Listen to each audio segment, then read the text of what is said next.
para no decir amigues. Pero bueno, ya están grabando, ya hay que ponernos serios, porque si no, esto... Ya iniciamos grabando. Bueno, muy bien, pues muchas gracias.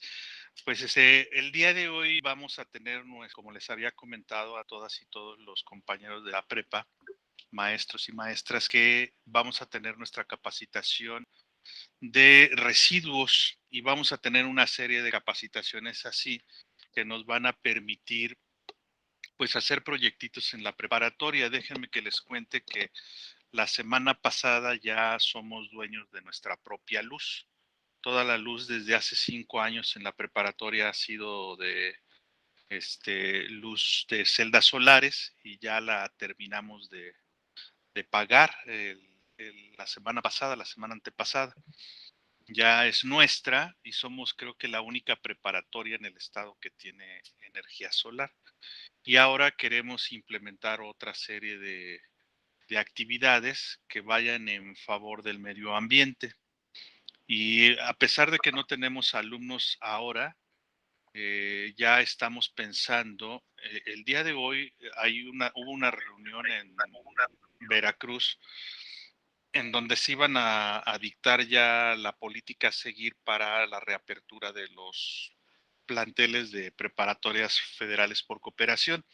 Hay algunos planteles de preparatorias federales por cooperación que ya abrieron, pero no hay una indicación nacional.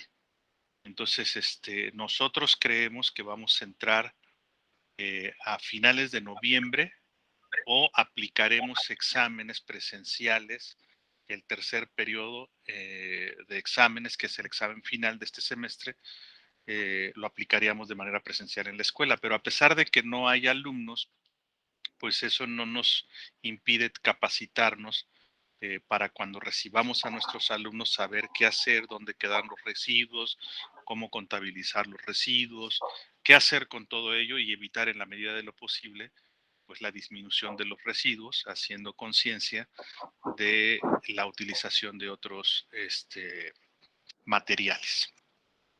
Así es que hoy agradezco a los compañeros que nos están acompañando, a nuestra compañera que está haciendo su maestría y que nos va a apoyar durante este proceso, y a todos y a todas los que van a estar capacitándonos durante estas jornadas. Así es que bienvenidas y bienvenidos todos.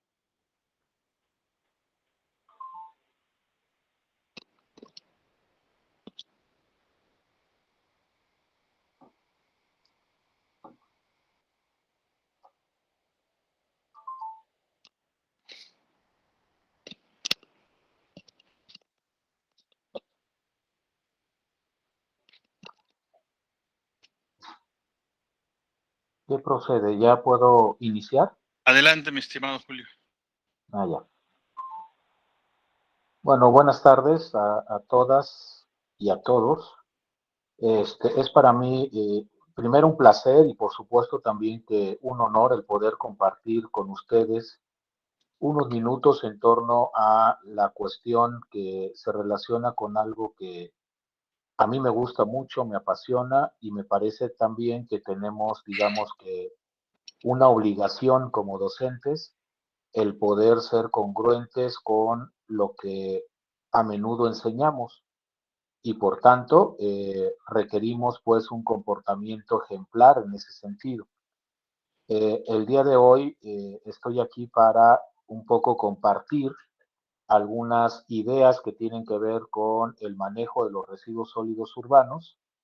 Digamos que pasaríamos de una situación pues muy avergonzante por un lado, pero también una situación que nos pudiera llevar a una condición de tristeza, de enojo, qué sé yo, porque precisamente al discutir los temas relevantes en torno a esta temática, que son los residuos, pudiéramos pensar que todo está terminado, que todo está mal y que por tanto no podemos hacer gran cosa nosotros. También hablaré un poco del manejo que se tiene que dar o que se debería de dar a los residuos y finalmente concluiré con los impactos que se pudieran presentar en caso de que no se dé de manera adecuada una gestión correcta, pero también, sobre todo, destacar la parte importante que tiene que ver con ustedes. Quiero hacer énfasis en ustedes y me incluyo porque finalmente la responsabilidad que tenemos al formar estudiantes, al formar personas, es de verdad muy grande, porque a diferencia de cualquier otra profesión o cualquier otro empleo, la trascendencia de nuestros actos puede significar que cambiemos conciencias y que por tanto modifiquemos, perdón, algunos hábitos de consumo que nos están llevando finalmente a una crisis ambiental. Entonces, destacar esta parte que tiene que ver con nuestra función de formar a personas con capacidades que sean diferentes en el sentido de que vayan marcando una pauta que en un momento dado imponga un nuevo modelo de comportamiento. Bajo esta lógica, entonces, quiero referirme a un poco de los datos que tenemos a nivel internacional en materia de residuos. La pregunta concreta es, ¿por qué los residuos se han significado en un reto mundial? Aquí algunos datos.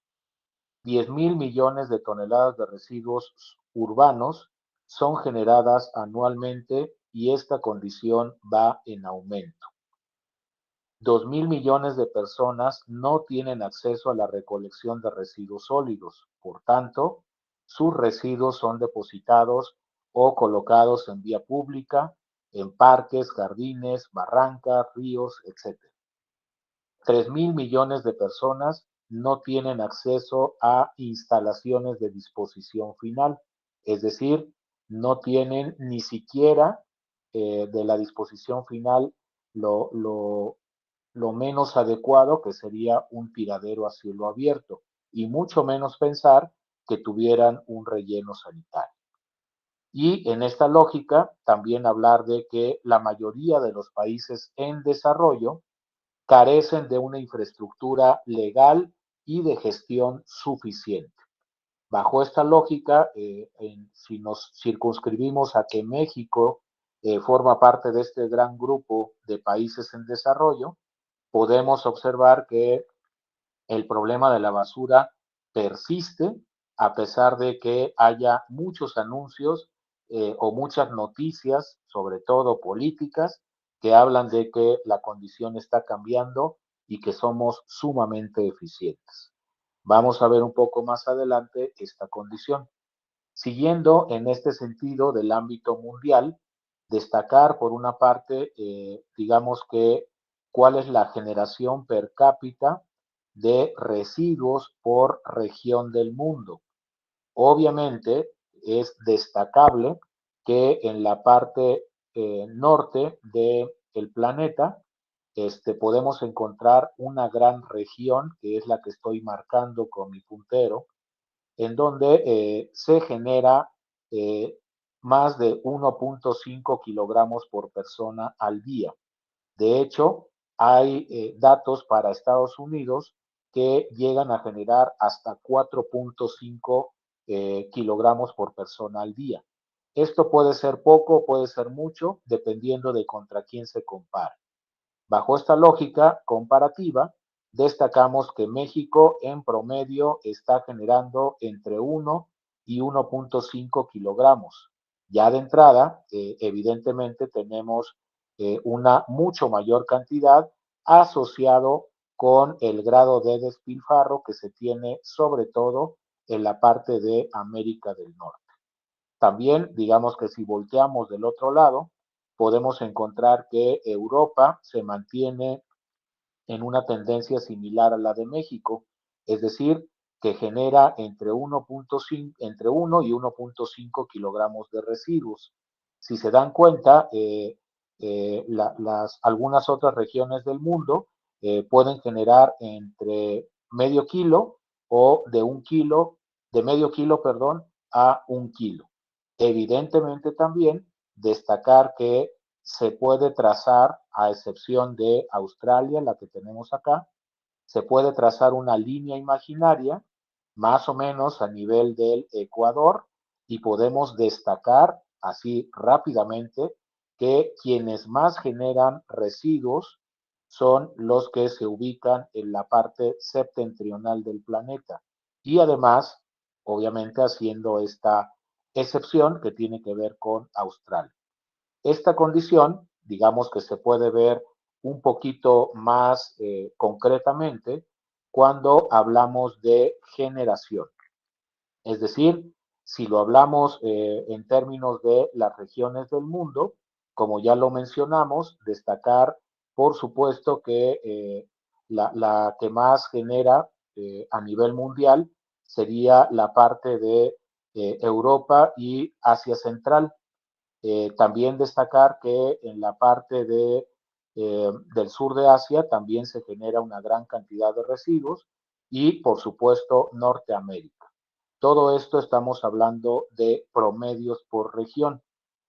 Tan solo si llevamos a cabo, digamos que una suma rápida en torno a estas tres cifras que les acabo de mencionar, prácticamente estaríamos sumando el 60% de la generación total de los residuos generados a nivel mundial.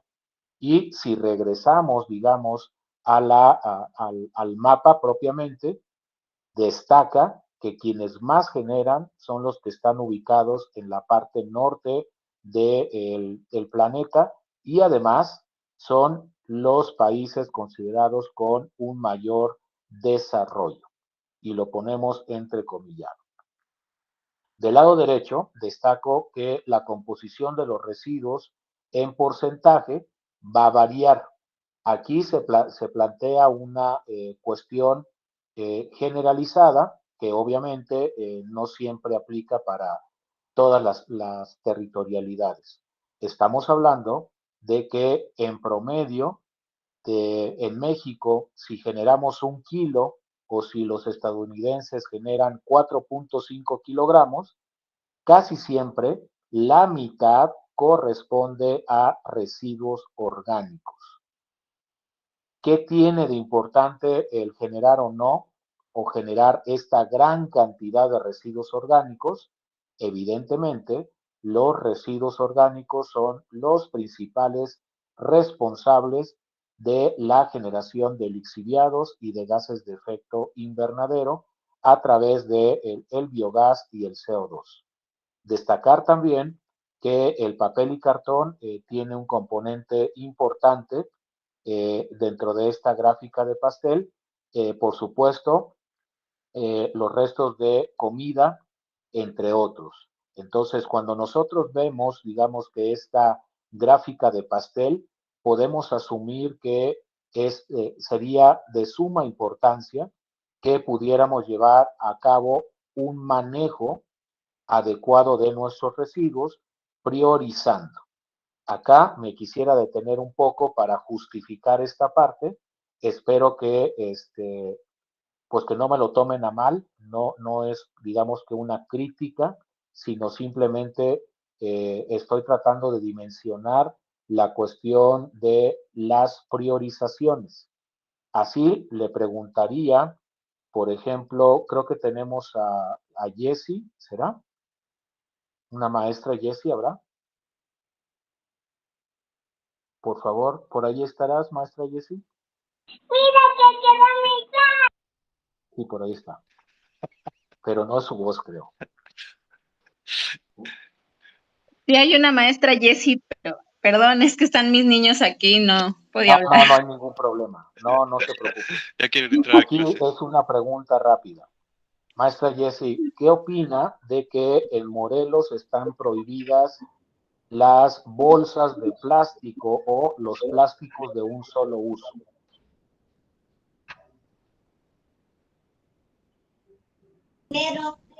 Pues yo creo que está bien. Estamos de acuerdo. Creo que todos estamos de acuerdo con eso. Si vemos esta gráfica, la que tenemos del lado derecho, podemos ubicar, digamos que a los plásticos y los tenemos más o menos representando un 12%. ¿A qué quiero llegar un poco? ¿Qué impacto va a tener esta ley en todo el universo que tenemos acá en cuanto a la generación y composición de los residuos? Mi comentario va en que creo que no se está identificando del todo el problema, porque los plásticos de un solo uso quizás representen apenas el 3% de la generación total. Por tanto, pregunta, ¿resuelven un problema significativo? Me parece que no. No estoy diciendo que esté mal. Lo que estoy diciendo es que pudiera haber otras iniciativas de ley que fomenten, digamos que una solución mucho más significativa, como lo pudiera ser este 44% que tenemos aquí, que sumado con el 14 nos estaría dando más o menos un 58%.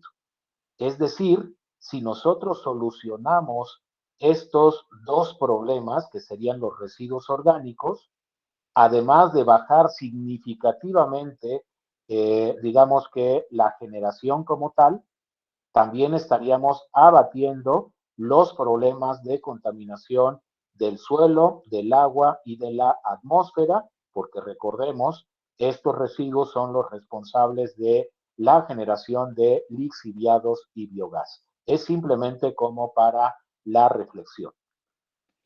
Si seguimos bajo esta lógica, donde tenemos que la generación de residuos lo podemos asociar también con el modo de desarrollo que tienen los países, asociado con el Producto Interno Bruto.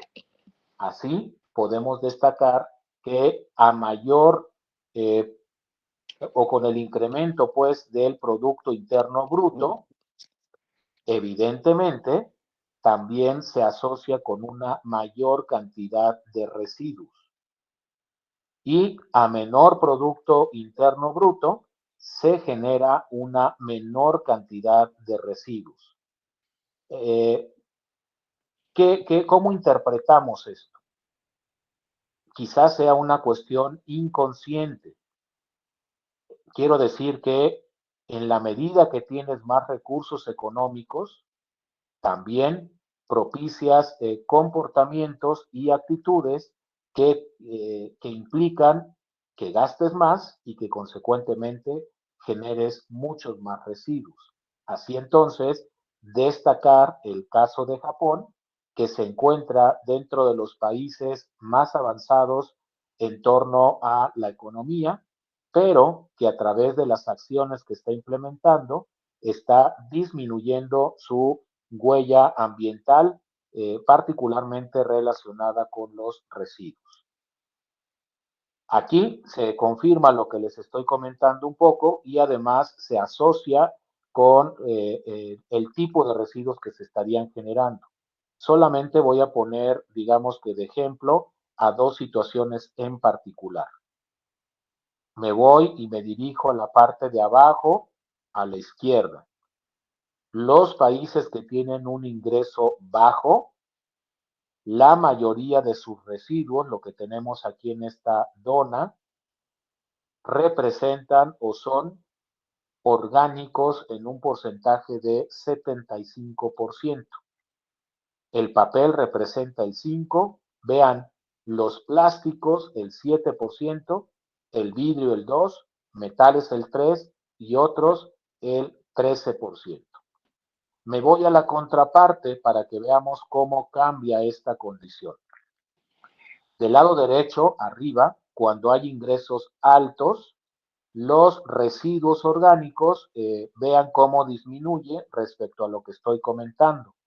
El papel representa alrededor del 16%. No sé, no alcanzo a ver ahí. Si me ayudan.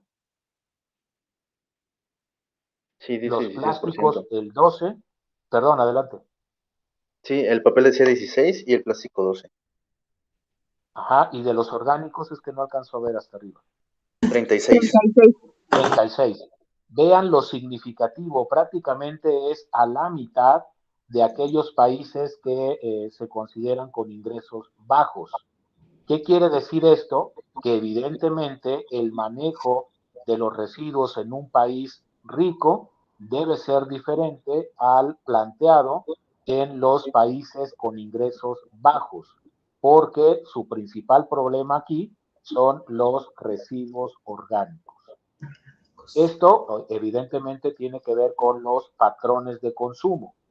La materia orgánica en promedio a nivel mundial, igual que en México, es de alrededor del 50%. Esto propicia la generación de gases de efecto invernadero y de los llamados lixiviados, lo cual dificulta el reciclaje del resto de los residuos. También algo importante a destacar, que al reducir los residuos de alimentos y promover la separación en origen y recolección diferenciada, se podría contribuir también a mejorar este esquema. A propósito de los residuos de alimentos, según datos de la organización, eh, la FAO, la que tiene que ver con alimentación y agricultura, resulta que en los países ricos existe un mayor desperdicio de alimentos a un porcentaje correspondiente al 60%, es decir, ya cuando te sirven en el plato, se llega a desperdiciar en promedio hasta el 60%, mientras que en los países pobres se llega a desperdiciar hasta el 40%. Evidentemente, estos son promedios mundiales. Ahora, ¿cómo entendemos esto? ¿Cómo podemos poder establecer criterios que nos permitan determinar por qué somos así? Esto tiene que ver con lo que se llama economía lineal, lo cual resulta en un modelo completamente insostenible. Del lado izquierdo tenemos a cualquier recurso eh, natural, el que ustedes quieran. Digamos que por el momento tomaría en cuenta quizás un teléfono celular. Para fabricar un teléfono celular requerimos forzosamente de metales, de plástico y entre otros componentes. Estos componentes son extraídos de los recursos naturales. Una vez que se extraen los recursos naturales, entonces pasan a un sistema para producir los teléfonos celulares. Y una vez que son producidos a través de esquemas de mercadotecnia muy bien diseñados, es que nosotros como consumidores llegamos a adquirir el iPhone, el LG, el Motorola, lo que ustedes quieran, dependiendo de nuestra, digamos que condición económica, ¿no? Que nos permita. En este sentido, una vez que los adquirimos, pasan tres cosas fundamentalmente. La primera tiene que ver con la obsolescencia. Bueno, las tres de hecho. La obsolescencia programada es aquella que está contemplada dentro de la vida útil de un aparato, en este caso, el teléfono celular. La obsolescencia percibida es aquella que te obliga, de acuerdo con el círculo de personas más cercanas con el que estás conviviendo, te obliga a comprar un modelo determinado, por ejemplo, un iPhone, porque ellos traen un iPhone. Entonces, esto propicia esquemas de obsolescencia percibida y la moda es el mejor ejemplo de ello. Y finalmente, una obsolescencia que está tomando mucha fuerza y tiene que ver con la obsolescencia de especulación, aquella que tiene que ver con los aparatos, sobre todo electrónicos, y el mejor ejemplo son los celulares iPhone, que te dicen, compra este iPhone 12, pero ya que salió a los 6 meses o menos de lo que salió, dicen el iPhone 13 ahora trae esto. un nuevo componente o una nueva aplicación, entonces esto genera especulación y obliga a los compradores a decir, ya no quiero este iPhone, ahora quiero este otro. El problema es que esto se va replicando y consecuentemente, imagínense tantas personas requiriendo un celular que eventualmente tienen que extraer la materia prima, tienen que procesar la materia prima, producirla y finalmente comprarla. Todo esto invariablemente y sobre todo en los países como el nuestro va a parar a un sitio de disposición final que en el mejor de los casos pudiera ser un relleno sanitario. De continuar con esta lógica, requeriríamos de 1.6 planetas Tierra para proporcionar los recursos suficientes de acuerdo con la forma como estamos consumiendo y sobre todo también para absorber esa capacidad de carga que tiene el ecosistema para absorber aquellos residuos que estamos generando. Este es el principio fundamental de este modelo de desarrollo económico imperante en nuestro país y en el mundo y que nos obliga a estar comprando, comprando y comprando, a veces aunque no lo necesitemos. El desarrollo y la diversidad de residuos, en la medida que avanza la tecnología y avanza y evoluciona propiamente el hombre, evidentemente estamos generando residuos diferentes. Acá, evidentemente, también destacar a través de este monero que es Haimum, destacar que los residuos de nuestros antepasados nada tenían que ver con los residuos que hoy estamos generando y que desgraciadamente nos tienen en un problema muy severo. También no debemos dejar a un lado la condición de que si ya tiramos un celular, si ya tiramos una bolsa de plástico, si ya tiramos los restos de alimentos, una botella de plástico, ropa, es decir, todo aquello que sea un residuo, no debemos descartar esta visión. Los residuos son producto de una transformación de los recursos naturales. De ahí que si nosotros seguimos consumiendo productos y consecuentemente generando residuos, también estaríamos generando tasas de aprovechamiento, mejor dicho, de explotación de los recursos y, ¿por qué no?, también de la energía, que nos va a llevar a esquemas de dosificación para el uso de los recursos, que no es nada descabellado. Ya pronto lo estaremos viendo, por ejemplo, cuando utilizamos agua, por ejemplo, ¿no? Pero bueno, ¿cómo están compuestos nuestros residuos en México? Pues bueno, ya les había adelantado que el 53% de nuestros residuos son orgánicos, es decir, putrescibles. Además, el 14% corresponde a papel y cartón, el vidrio corresponde al 6%, los plásticos al 4%, hojalata 2%, textiles 1% y 19% que tenemos hasta acá arriba corresponden a los no valorizables. Mucho ojo aquí.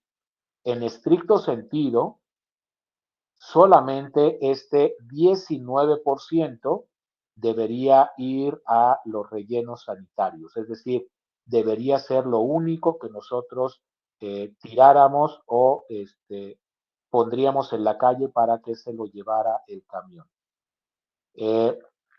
Los residuos valorizables representan en suma el 28%, es decir, con un potencial de valorización, y otros se agrupan aquellos de los que estoy hablando acá que no son valorizables. Y los orgánicos representan, como está aquí, un 53%. A nivel nacional, quiero destacar que los orgánicos representan anualmente más o menos casi 22 millones de toneladas. los valorizables casi 12 millones de toneladas y los no valorizables, que aquí estoy poniendo un ejemplo como el unicel, representan cerca de 8 millones de toneladas. En suma, estaríamos hablando que México genera alrededor de 43 millones de toneladas de residuos anualmente. Para el caso de Morelos, la condición, por obvias razones, en cuanto a la cantidad de residuos generados, va a cambiar. Así, para el Estado, generamos alrededor de 310,000 toneladas al año solo de orgánico, 173,000 toneladas de valorizables y 113,000 toneladas de no valorizables. Todo ello, los no valorizables sobre todo, es lo que debería de ir solamente a disposición final. Los orgánicos y los valorizables pudieran ir a un esquema diferente que nos permitiera revertir esta tendencia. Inclusive esta tendencia la vivimos en nuestro propio comportamiento. Seguimos caminando rápido, seguimos con prisas, seguimos atendiendo muchas cosas al mismo tiempo y eso nos conlleva a una situación de estrés. Entonces, bajo esta perspectiva, esta lógica aplica también para los recursos. Es decir, el ritmo de extracción, aprovechamiento, transformación de los recursos naturales es mucho más alto de lo que le permitimos a la naturaleza en un momento dado transformar y recuperarse. Por municipio llama la atención y que por obvias razones tenemos a Cuernavaca para el estado de Morelos, que en promedio, quienes vivimos en esta ciudad, generamos 1.5 kilogramos por persona al día. Le sigue Jiutepec, que ahí no logro ver qué dice la cifra, pero es menor a la de Cuernavaca. 14%. 1.4. 1.4, sí. Y en contraparte, vean la condición en la parte baja, como municipios como Zacualpan de Amilpas, Totolapan, Tlaltizapán, entre otros, generan 380 gramos, 379 y 337. Otra premisa, a mayor urbanización, que serían los municipios que están ubicados arriba, mayor generación de residuos. A menor urbanización, hay una menor generación de residuos. Y además, en estas condiciones de ruralidad, es decir, en los pueblos, los residuos orgánicos representan apenas el 60% y el 40% son inorgánicos. En contraparte, en las ciudades como Cuernavaca, Jiutepec, Cuautla, Jojutla, etcétera, los residuos inorgánicos representan el 60% y los orgánicos el 40%. Digamos que en los pueblos no se tiene tanto problema porque habitualmente los orgánicos se los dan de comer a los animales de traspatio, ¿no? Como pudieran ser guajolotes, cerdos o hasta pollos o gallinas, ¿no? A esto se suma que cada corriente de residuo tiene una permanencia en el ambiente. Así tenemos que el papel se llega a tardar de 2 a 4 semanas en degradarse bajo condiciones ideales. El envase multicapa, que son los envases de Tetra Pak, del jugo o de la leche, se tardan de 30 a 45 años.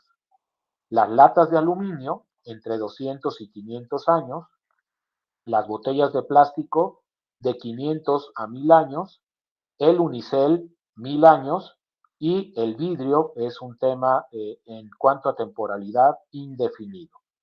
Esto me lleva a asumir que los residuos, además de que estamos generándolos en grandes cantidades, digamos que no es posible en el corto plazo que la naturaleza los pueda en un momento dado absorber o transformar o degradar, sobre todo porque se generan en grandes cantidades y además pueden ser resultado de una mezcla, como los envases multicapa, que fundamentalmente tienen tres componentes: cartón, plástico y aluminio.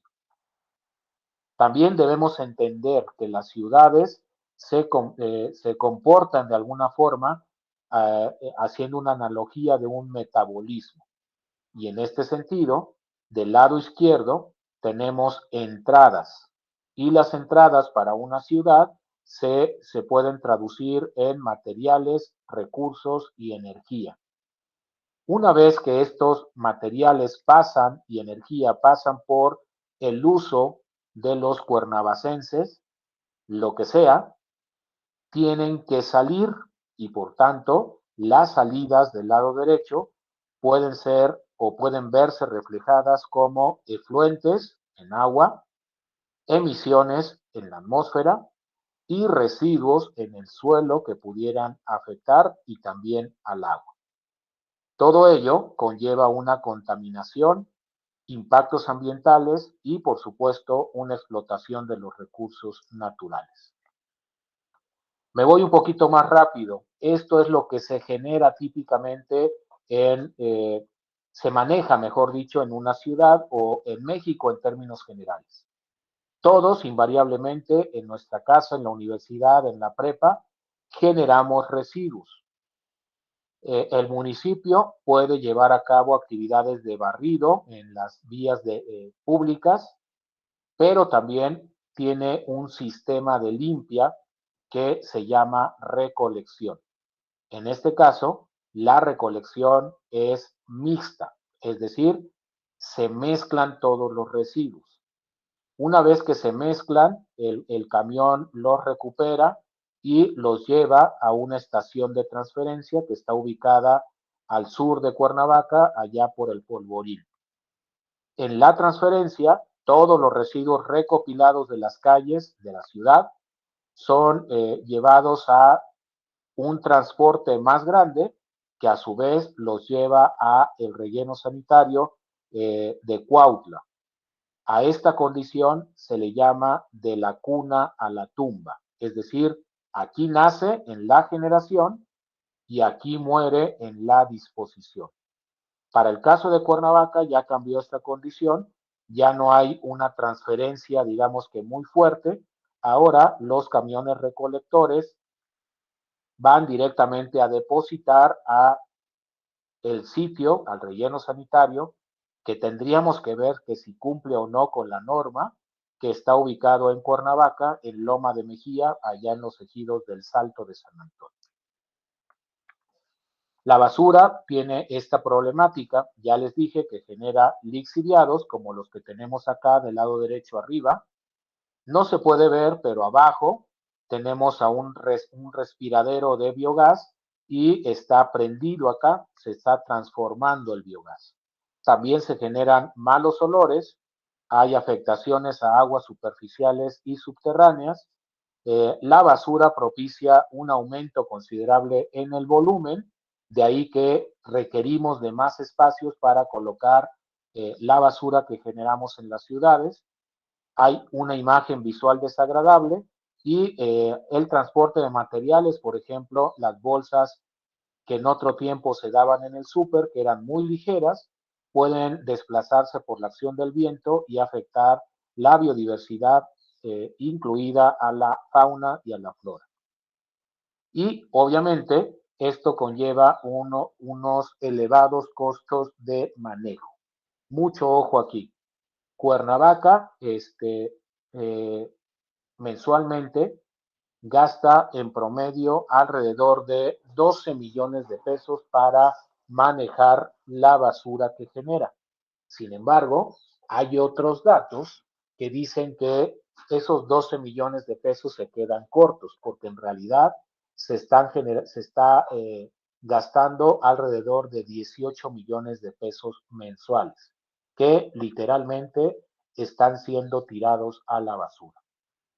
Hemos tenido diferentes problemáticas, la que recordamos seguramente en 2006, es esta, ¿no? Que tenemos el cierre del tiradero en Tetlama y que Cuernavaca ya no tuvo posibilidad de tirar ahí y que se creó una crisis ambiental por basura en Cuernavaca y ubicamos del lado de abajo a la derecha como digamos que había contenedores repletos de basura y bajo esa lógica Cuernavaca tuvo o llegó a tener alrededor de 15,000 toneladas de basura en sus calles. Todo esto tiene impactos que pueden verse reflejados a nivel local y global. Los impactos locales, que son inmediatos también, afectan a la salud a través de las enfermedades y algunas de ellas transmitidas por vectores, afectación al ambiente, una contaminación tremenda en ese sentido, y la economía, ¿no? Porque también puede verse afectada en cuanto a la generación de empleos o a el despido o que haya menores condiciones de percepción económica.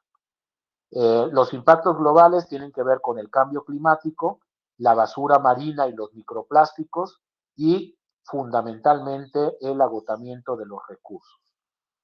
Acá no me detengo, solamente tendría que ver con la propuesta que en lugar de que estemos manejando este esquema del que les hablé hace un momento, tendríamos que invertir ahora en condiciones diferentes y resalto todo lo que está prácticamente en amarillo, apostarle a una separación en el hogar y también a una recolección diferenciada o separada, que nos lleve a un sistema de tratamiento y a través de él a la disposición final solo de aquellas corrientes de residuos que no sea posible su tratamiento, a la agricultura a través del proceso de compostaje o digestión anaerobia, que se puede obtener, digamos que sustratos benéficos con alto contenido de nutrientes para las plantas o también para la industria.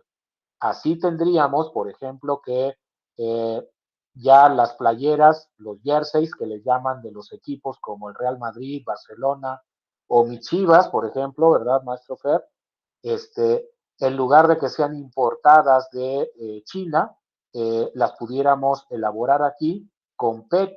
Y este es un insumo, el PET, las botellas de PET, que pudiera aportarse a la industria y que eventualmente nos conlleve a que el maestro Fernando deje de ser Puma y ahora le vaya a las Chivas. A este modelo se le denomina de la cuna a la cuna. Hay un nacimiento, pero también hay otro nacimiento cuando se transforma y se convierten en recursos.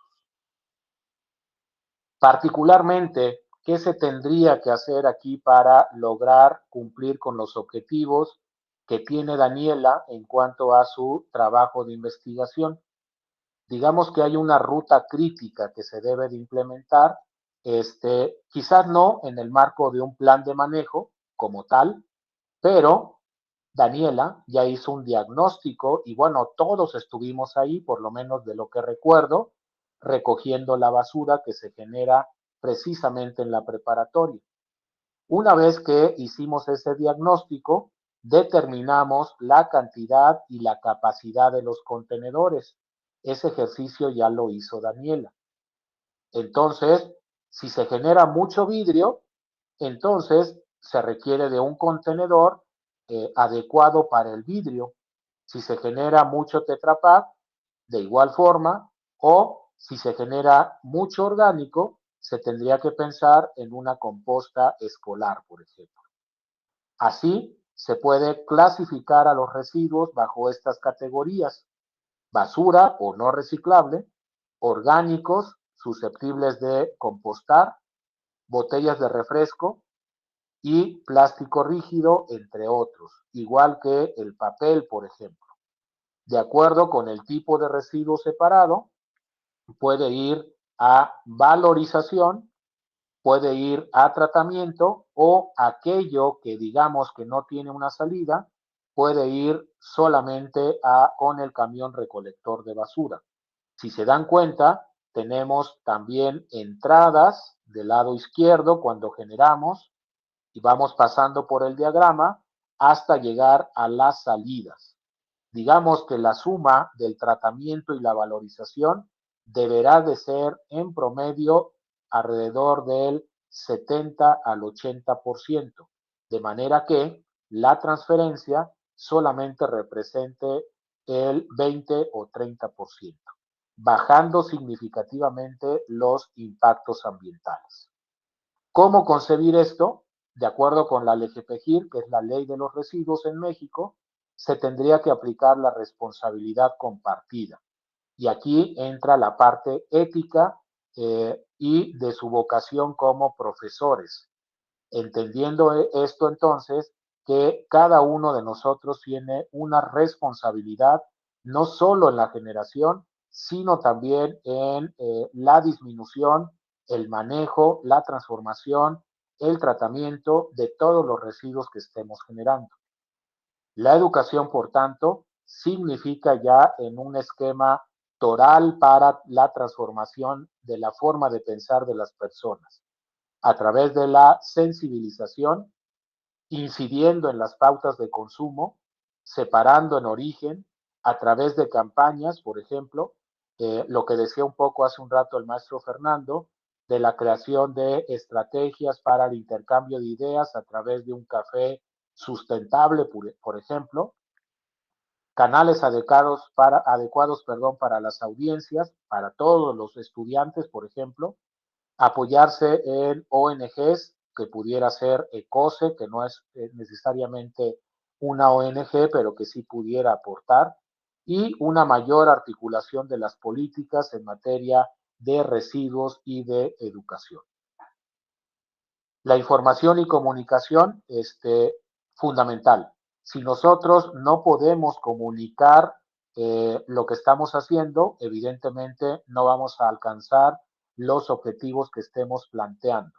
Así, algunos casos exitosos, por ejemplo, para Chile, que tiene que ver con la comunicación. Y aquí entra la parte de creatividad. Por ejemplo, la adaptación de el reggaetón, no todas las canciones, pues, pero había una que tenía que ver con el reciclaje y resultó con mucha aceptación y más allá de la aceptación, con muchísima participación. Todo ello trae beneficios. Eventualmente se piensa que los residuos te van a hacer rico. En esta condición de inicio, me parece que no es así, pero sí le deberíamos de apostar a la valorización de los residuos orgánicos para transformarlos en recursos susceptibles de aplicar en la agricultura. Se disminuirían los gases de efecto invernadero, particularmente el gas metano. Se aumentaría la vida útil de los rellenos sanitarios, además de la promoción de corresponsabilidad social, lo que involucraría a que la preparatoria tuviera una imagen corporativa o educativa que fuera justamente como un modelo a seguir para otras escuelas que tuvieran más o menos las mismas condiciones. Pero más allá de eso, tener la certeza de que éticamente ustedes están formando a personas desde una perspectiva integral y eso nos permite, por lo menos para mí, hablar de que estamos tranquilos porque estamos haciendo un buen trabajo. Promover la educación ambiental y la formación integral del estudiante con criterios y valores éticos. Ya casi para finalizar, a manera de reflexión, estas diapositivas se refieren justamente a eso. Esta es una diapositiva nuevamente de High Moon. Es un monero japonés que su vocación, digamos, es hacer caricaturas en torno a las cuestiones ambientales. Recuerdan que vimos 2 o 3 a lo largo de la presentación. Aquí, si ustedes pueden observar esta caricatura, tenemos llaves o válvulas de agua, que no sale agua, sino que está saliendo residuos. Tenemos 3 válvulas de la misma forma que están saliendo residuos. Digamos que por acá está Daniela. Bueno, antes, estos residuos están cayendo a una gran tina. Esta tina puede significar los rellenos sanitarios. Y por acá andará Daniela, por ejemplo, haciendo su esfuerzo para captar todos los residuos que se están saliendo de la gran tina o del relleno sanitario. Otros más están trabajando para que aquellos residuos que ya se salieron de la tina sean recogidos y llevados nuevamente a la tina. No podía faltar un compa que está mandando, ¿no? El que siempre está, ¿no? Nunca falta alguien como él que dice, muévale para acá, muévale para allá, pero finalmente él no está aportando gran cosa. La pregunta de todo este escenario es, ¿qué nos será más fácil cerrar las llaves? Y esto quiero que involucre a una reflexión de parte de ustedes, porque finalmente, si nosotros cerráramos las llaves de la generación, ya no tendría razón de ser o tendría menos responsabilidad la persona que está cachando los residuos, o ya no habría residuos tirados en las calles, porque le estamos dando una salida a través de la valorización o el tratamiento. Otra diapositiva que implica reflexión.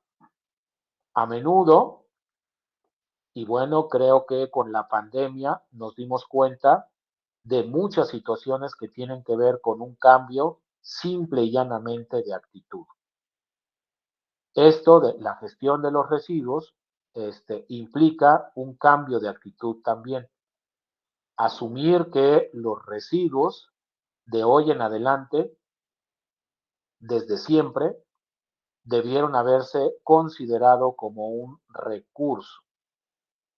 Y quiero destacar que esta diapositiva puede ser tan rápida en cuanto al cambio para que nosotros lo asumamos como un cambio en sí, hasta una sonrisa.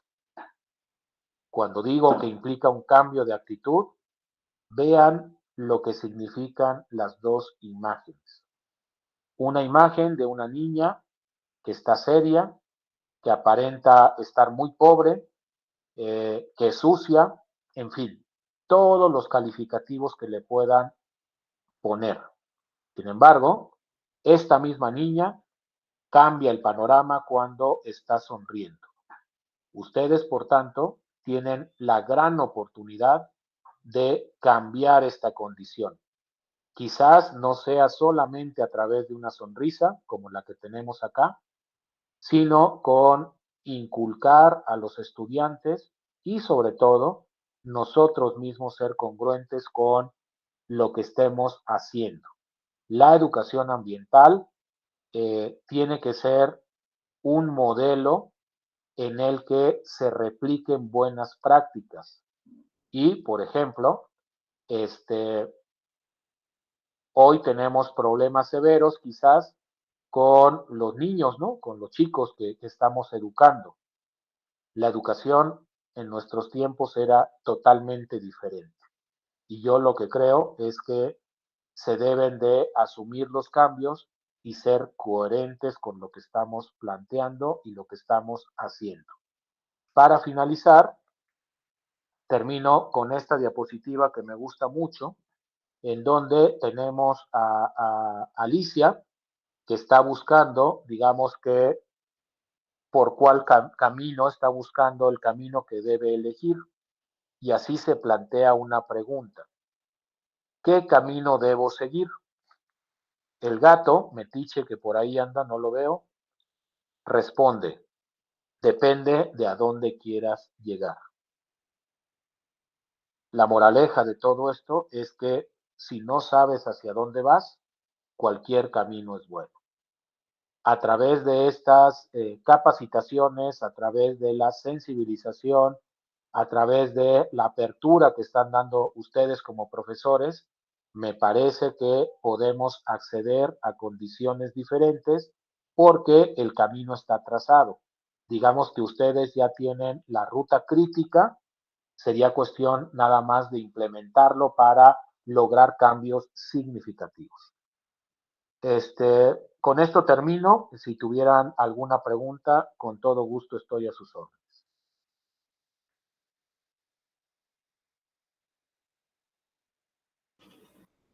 Yo tengo una duda, maestro Julio. Sí, Ahora sí, sí. con lo de la pandemia, y toda la generación de residuos que se han sacado, por ejemplo, de los hospitales, ¿hacia qué rubro de los que usted nos enseñó hace un momento se va estos desechos que se generan sobre todo de toda esta pandemia que estamos nosotros viviendo? Sí, con todo gusto. No lo mencioné, pero en México tenemos 3 tipos de residuos. Los residuos peligrosos, que para no meterme en líos, son los que se generan, por ejemplo, en los hospitales. Es decir, las jeringas, las agujas, las gasas impregnadas con sangre, todo esto que son los residuos hospitalarios. Antes de la pandemia, un enfermo en un hospital generaba en promedio 1.5 kilogramos de residuos hospitalarios por día. Con la pandemia aumentó a 9 kilogramos de residuos hospitalarios por día. Imagínense lo que esto representa en cuanto a gasto, pero también en cuanto a generación y a riesgo, lo que me lleva a afirmar que los residuos peligrosos tienen una salida diferente. Es decir, un hospital está obligado por ley a contratar a una empresa especializada y autorizada por la Semarnat para que recoja sus residuos peligrosos, les dé tratamiento y les dé el confinamiento que marca las normas. En ese sentido, es la salida que tienen, ¿no? Todos los residuos hospitalarios deben, por ley, ser tratados de esa forma. Un tratamiento y cuando se asegure que han dejado de ser peligrosos, se tienen que depositar en un relleno sanitario, si fuera el caso, o si continúa con algún grado de peligrosidad en un sitio de confinamiento, que por cierto, el único que tenemos en México está ubicado en Mina, Nuevo León. Imagínense lo que cuesta llevar los residuos desde Chiapas, por ejemplo, hasta Nuevo León, o de Morelos, ¿no? Hasta Nuevo León, ¿no? Entonces, esto significa un gasto importante y también provoca que ante el gasto que esto representa, pueda haber personas irresponsables de las empresas que los tiren en un río o los tiren en alguna barranca, ¿no? No sé si contesté, maestra. Sí, muchas gracias, sí. Ajá, y sí, de nada, como dato adicional, para el caso de los residuos sólidos urbanos, los que estamos hablando a lo largo de esta charla, en Cuernavaca por lo menos aumentó hasta en un 20% la generación. Es decir, aumentamos alrededor de 90 toneladas por día más a partir de la pandemia, ¿no? Porque ahora, si se dan cuenta, el pan ya nos lo venden empacado. En el súper, por ejemplo, nos venden más empaques. Entonces, ahí es el problema, ¿no? Donde comenzó a aumentar de forma significativa esta generación de residuos hasta en un 20%, como les digo. ¿Alguien más? Gracias. No, de nada, maestro. Yo Sí, tengo, adelante. como usted nos Adelante, comentaba, maestro. el principal residuo que generamos pues son residuos orgánicos, ¿verdad? Sí. Y en este sentido, mi pregunta es como si existe algún plan para aprovecharlos en el país, ¿no? Por ejemplo, yo sé que de los residuos orgánicos podemos generar biocombustibles, ¿no? Ya sea un biogás o un biocombustible líquido, pero también esa parte no está clara en la legislación del país, ¿no? Ni hay proyectos muy enfocados a eso. Y esa es más bien una de mis preguntas. Si hay algo en movimiento de ese tipo. como para tratar de aprovechar y solucionar otro problema grave que tenemos, ¿no? Que es el de los combustibles en México, al menos. Es que importamos Por una gran supuesto, cantidad de combustibles. sí, hay, pero lamentablemente son proyectos aislados y a menudo son proyectos a pequeña escala. Por Ok. ejemplo, tenemos uno aquí en Morelos, orgullosamente morelense, en Alpuyeca, que consiste básicamente en que todas las excretas producidas por los cerdos en una granja son Ujú, transformados a través de la metanización y se obtiene gas metano y además se ujú. obtiene un sustrato rico en materia orgánica y algunos nutrientes susceptible de aplicar en la agricultura. Pero digamos que no tenemos de forma sistematizada también proyectos grandes que satisfagan una necesidad concreta. Eh, Hay esfuerzos aislados, pero no sistematizados.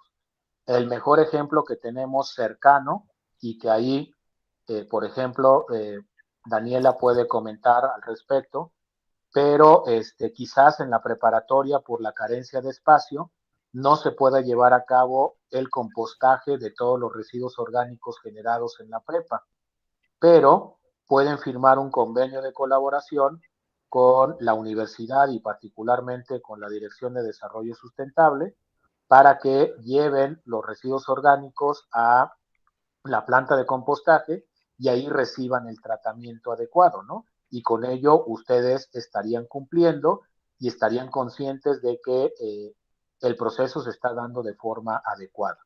En general, entonces, digamos que los biocombustibles, regresando un poco, hay esfuerzos muy aislados, pero que no son a gran escala.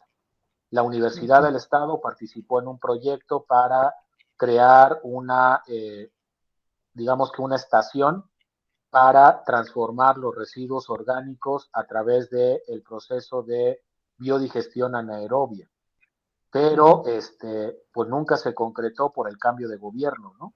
Entonces, a eso me refiero un poco de que sí hay alternativas, pero tendríamos que buscar. Y en este caso, si no se puede llevar a cabo el tratamiento de orgánicos en la prepa, se pudiera buscar la alternativa de la universidad, ¿no? Ok. ¿Alguien más? Muchas gracias. Por ejemplo, yo una vez estaba checando eso de para ver cómo la manera de que mis residuos orgánicos no, pues no afectaran por mi parte, no afectaran al ambiente. Entonces me puse a investigar y hay un proyecto, bueno, como una página en Instagram, que ahorita no recuerdo cómo se llama, que estos chicos se dedican realmente a eso, a recolectar lo que es la basura orgánica que generamos en casa. Nada más que yo preguntando, realmente, pues sí, o sea, no es tan caro el costo, pero sí es un costo que tampoco es muy accesible para algunas personas, como por ejemplo yo, que no, pues no nos alcanza a lo mejor para estar pagando, porque si te cobran como mensualmente un presupuesto para que ellos puedan estar yendo por tus residuos, orgánicos que tú generas. Entonces también hay como que, pues no, o sea, a veces también por eso no, como que las personas no separan su basura orgánica. Claro, es que no es que todo pretendamos echarle la culpa al gobierno, ¿no? Lo entiendo. Pero creo que el gobierno sí tiene que fomentar este tipo de iniciativas, ¿no? Por ejemplo, la que tenemos en la universidad, que orgullosamente digo que la creamos en el año 2009 y que desde entonces hasta la fecha se reciben los residuos orgánicos de podas de toda la ciudad, inclusive o incluyendo, perdón, lo que se genera en el campus Chamilpa de la UAM. Todos los residuos de la ciudad van a parar ahí y se lleva a cabo el proceso de compostaje.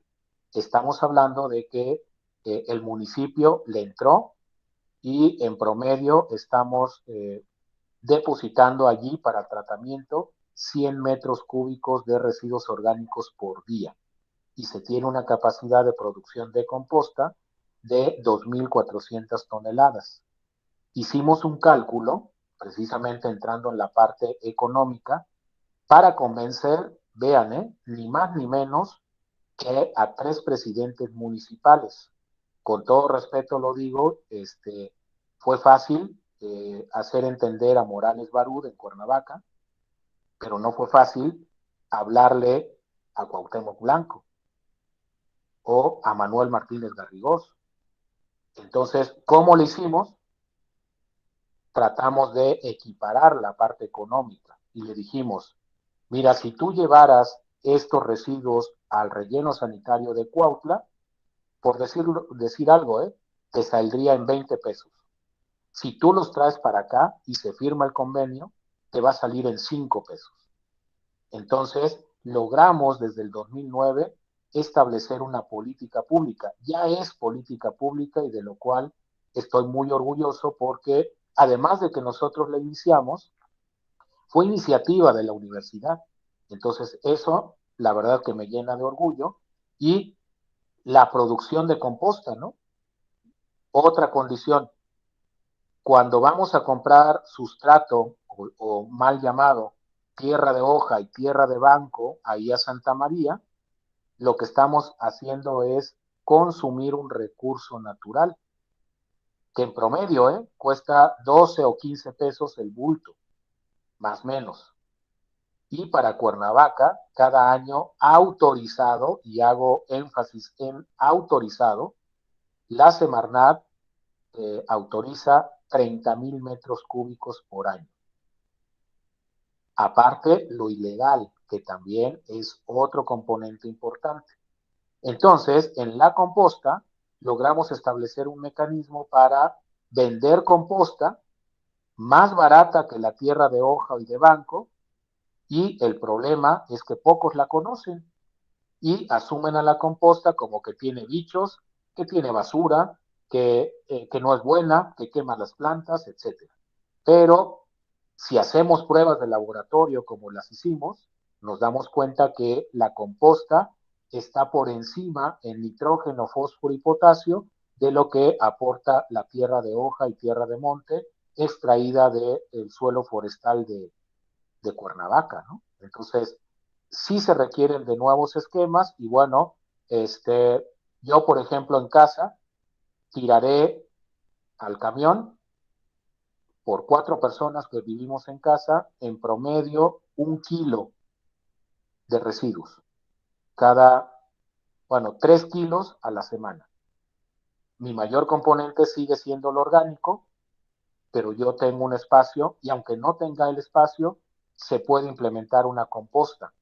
Estoy trabajando ahora con una persona de Colombia que allá inventaron unas pacas digestivas, le llaman. Y estas pacas digestivas las ponen en los camellones de las ciudades, la gente va depositando ahí y resulta que tienen un proceso acelerado para descomponer los residuos y en poco tiempo, 15 o 20 días, tienen composta ya que se puede utilizar en sus casas. Entonces sería un proyecto muy interesante que pudiéramos participar, ¿no? Pero vamos, haciendo composta en casa y valorizando, por ejemplo, yo separo papel, cartón, Tetra Pak, PET y vidrio. Por eso es que digo y confirmo que solamente genero 3 kilos a la semana de residuos, pero por 4 personas. Hay iniciativas que se pueden implementar desde casa y, ¿por qué no?, desde la preparatoria, insisto, porque estamos cambiando o estamos educando a personas. Con todo respeto lo digo, no estamos vendiendo chiles, sino estamos capacitando y formando a personas que, ojo, nadie puede negar que quizás en el futuro sean los tomadores de decisiones, ¿no? En el gobierno, pero bueno, ahí está. ¿Alguien Ok, más? otra, otra duda. Sí, Bueno, sí, adelante. ya que, por ejemplo, ahorita que nos está diciendo que usted separa la basura y todo eso, por ejemplo, yo también trato de hacerlo. El problema es, ah, hay, también creo que lo que hay que concientizar es de decirnos a dónde podemos llevar todos esos residuos que separamos, porque si los aventamos con el camión de la basura realmente los revuelve, ¿no? Entonces, por ejemplo, yo cuando vivía en Lomas de Aguatlán, habían personas, pepenadores, que se encargaban de recogerlo. Entonces, pues eso te motivaba a poderlo separar y dejarlo ahí porque sabías que esas personas de alguna manera se lo iban a llevar. Por ejemplo, ahora estoy en Lomas de Zonpantle y ahí no tengo pepenadores, sigo separando mi basura, pero a veces se junta tanta que precisamente para yo no generar se vaya tanto al camión, trato de separarla, pero yo no tengo cerca a dónde llevarla y no sé a dónde, porque el de, por ejemplo, Lomas de Aguatlán, había ahí un acopio y creo que ya lo cerraron, ya no está. Entonces, si usted nos pudiera también decir dónde podemos llevar todos esos residuos, para que pues nosotros también empecemos como a hacerlo, ¿no? En nuestra casa y que ayudemos también nosotros al ambiente. Sí, es una buena pregunta, aunque digamos que por la condición de la pandemia, no digo que el de Aguatlán le haya pasado eso, parece ser que tuvo otra connotación de su cierre, pero con la condición de la pandemia muchos cerraron. Cuernavaca tiene registrados 69 centros de acopio. Si quieren, como para que, inclusive para la propia escuela y de forma individual, les puedo pasar ese listado con el que cuento para que ustedes puedan consultar en dónde está y que ustedes elijan a dónde llevar sus residuos. Entonces, es otra vez, ¿no? Volver a la parte de la niña, ¿no? Ese cambio de actitud. Yo cada 3 meses más o menos lleno mi auto de residuos, ¿no? Y no crean que me dan una gran cantidad, no lo hago por el dinero, lo hago precisamente porque estoy como padre de familia formando a una persona, a mis hijos. Y yo les puedo asegurar que a mis hijos nadie les va a enseñar a separar porque lo está viendo con el ejemplo en casa. Y lo hago a propósito, ellos me ayudan a empacar los residuos y ellos los venden y se compran una paleta, compran algo para comer, porque tampoco es gran cosa, ¿eh? Entonces, sí es muy importante que tengamos, digamos, que la forma como se puede canalizar los residuos. Ahora, como dato adicional, yo espero que sí nos hagan caso. Ya ven que el presidente electo de Cuernavaca, José Lucio Uriostegui, llevó a cabo unos foros de consulta. Yo participé en uno de ellos y una de las propuestas era que desde el ayuntamiento diera las facilidades para que personas que no tuvieran empleo o que quisieran tener una entrada económica extra, habilitaran un espacio dentro de su casa para que funcionara como centro de acopio. De manera que esos 69 centros de acopio que tenemos registrados en Cuernavaca se multiplicaran a 300 y con ello, distribuidos a lo largo de la ciudad, pudiéramos abarcar una gran cantidad de personas que pudieran depositar ahí sus residuos y que además a esa persona se le diera empleo y que a nosotros nos dieran, aunque sea para las tortillas, ¿no? Que a veces no valoramos, pero de verdad que es muy importante, sobre todo en personas que no tienen dinero, que pudieran hacerse de 20, 50, 200 pesos. Yo lo máximo que he vendido son 150 pesos. Entonces, esa es una de las propuestas, ¿no? Que ojalá y que nos hagan caso ahí con Uriostegui, ojalá. ¿Alguien más? Bueno, comparto la información a través de, ya sea de la doctora o de Dani, con todo gusto les hago llegar la información. Janet, adelante, por favor. Sí, buenas tardes. Buenas Sobre tardes. en la cuestión de los tetrapacks, debido a que tienen diferentes materiales, como que a veces queda la duda en dónde van, ¿no? No puede ser con los plásticos, no puede ser con el cartón. De hecho, yo a veces tengo la duda, separo también, pero por fin lo enjuago, los doblo y los tiro a la basura. Pero ahorita que usted está diciendo que hace esa separación, también entonces se pueden dar pues a estas personas que recogen el cartón y todo eso. Sí, pero tiene que ver con una cuestión de temporalidad. ¿A qué me refiero? yo no lo separaba, así como usted, yo no lo separaba y decía, pues ni modo, va a la basura, ¿no? Lo que hice, por ejemplo, en una actitud de tratar de disminuir ese residuo, fue comprar y pasar de comprar 1 litro de leche en Tetra Pak a comprar 1,5 litros de leche en un solo envase. Con eso, quieras o no, estás disminuyendo, ¿sí?, la cantidad de residuos. Entonces, esa es la primera. La segunda es que me encontré en Ocotepec, un centro de acopio cercano a el Panteón, donde me reciben el Tetra Pak. Y digo que es de temporalidad porque no siempre lo reciben. Por eso digo eso. Antes entonces, o bueno, hay que buscar que primero el centro de acopio nos reciba esos residuos y entonces comenzar a separar.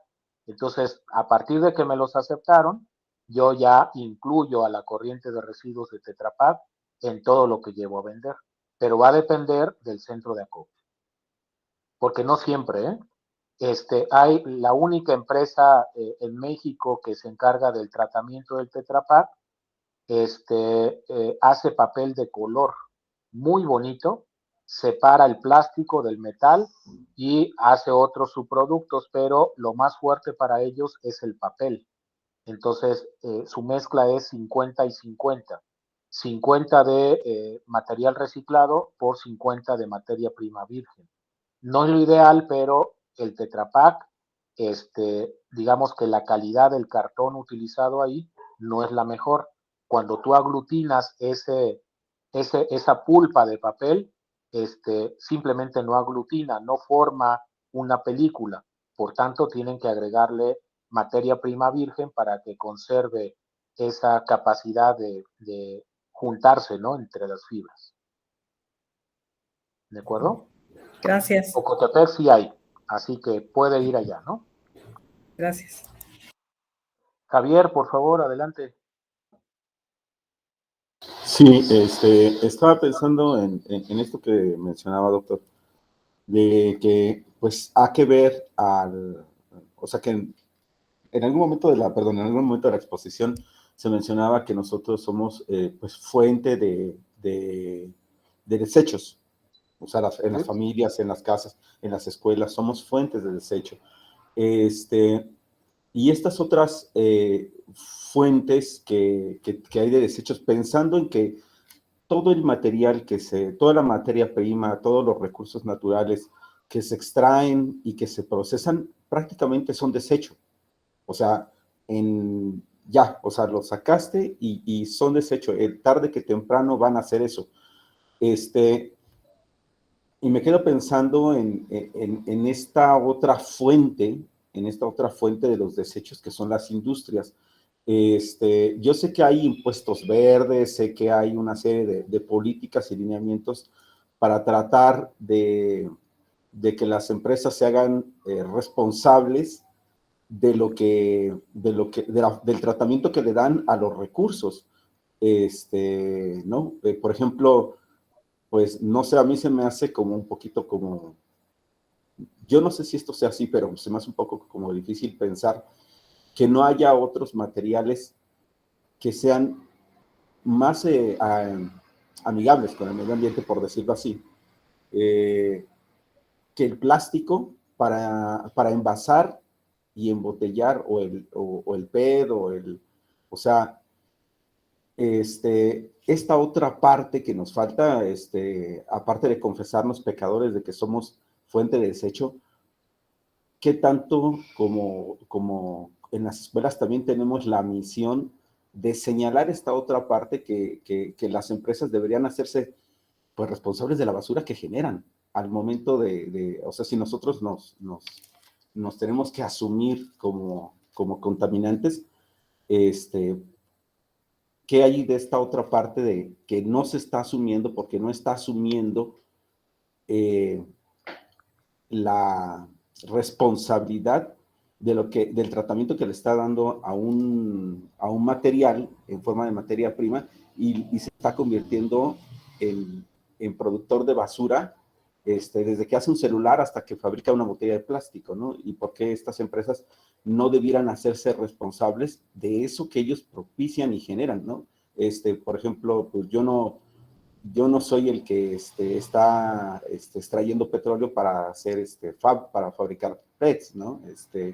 Yo no soy el que está podando árboles para hacer cuadernos para Scribble, o para Kimberly Clark, ¿no? O sea, esta otra parte, ¿cómo asumirla también dentro de la educación?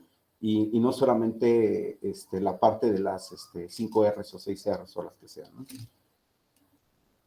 Originalmente son 3, ya después se inventaron otras, pero bueno, las básicas son 3, que son las japonesas, ¿no?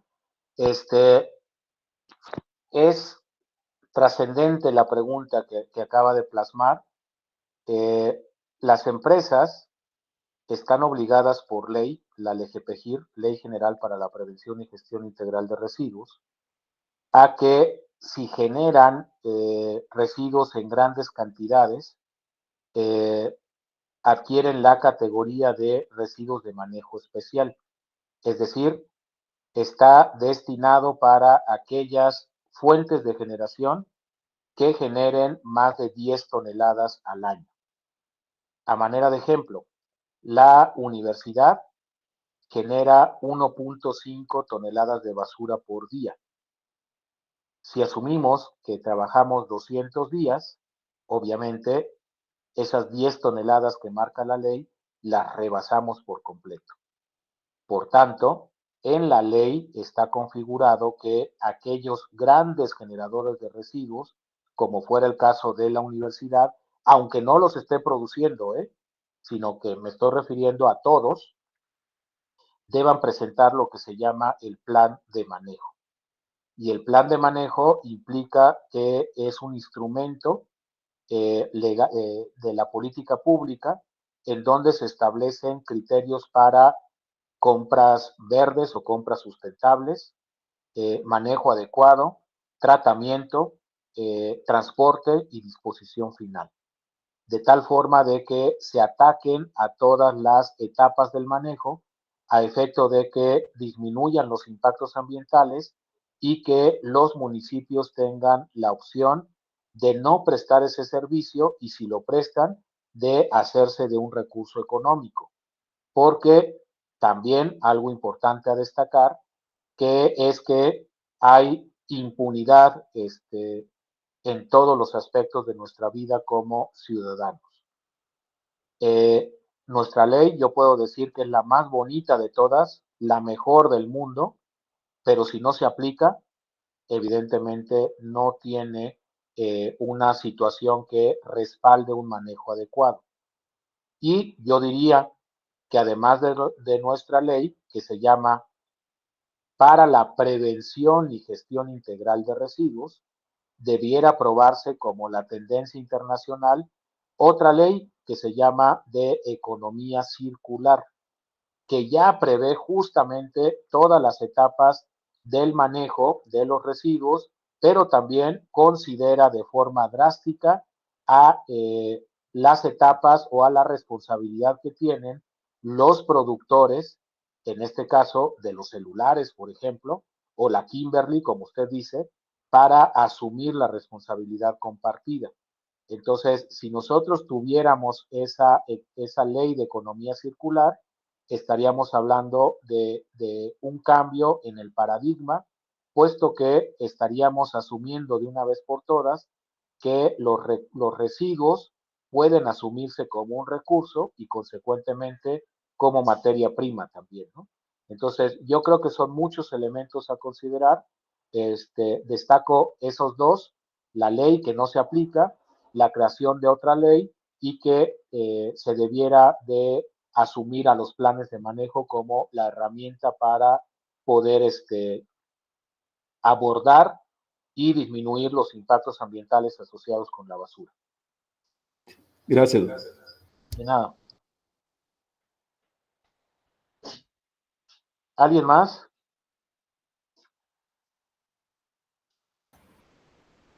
¿Alguna otra duda, compañeros?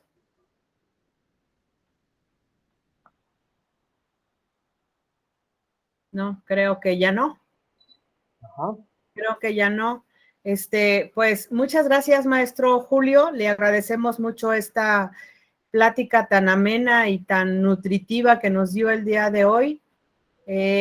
Nos deja con mucho ánimo de poderlo echar a andar, porque yo creo que pues necesitamos mucho trabajo en cuanto a cultura ambiental y en cuanto a lo que es todo el trabajo de los residuos urbanos, porque es una tristeza ver en qué se ha convertido la ciudad de Cuernavaca. Y yo creo que desde nuestra trinchera, desde nuestra escuela, pues con algo tenemos que contribuir a lograr el cambio que es tan necesario para nuestra ciudad y para nuestro municipio y nuestro estado. A mí me da mucha pena cuando veo que hay visitantes de otros estados y que las calles están tan llenas de basura y el centro de la ciudad, que es el atractivo turístico, está realmente mal. Pues sí, me da mucha pena, mucha tristeza. Pero yo creo que desde nuestra casa podemos comenzar a trabajar todo eso y sobre todo, como usted dice, comenzar a educar a nuestros alumnos y a nosotros mismos. Pues a nombre del psicólogo Fernando Mendoza, él tuvo que salir, le hicieron una cirugía la semana pasada y tenía su consulta hoy, tuvo que ir a su cita para revisión. Le agradece mucho, le pido a mi compañero Julio, ¿estás por ahí?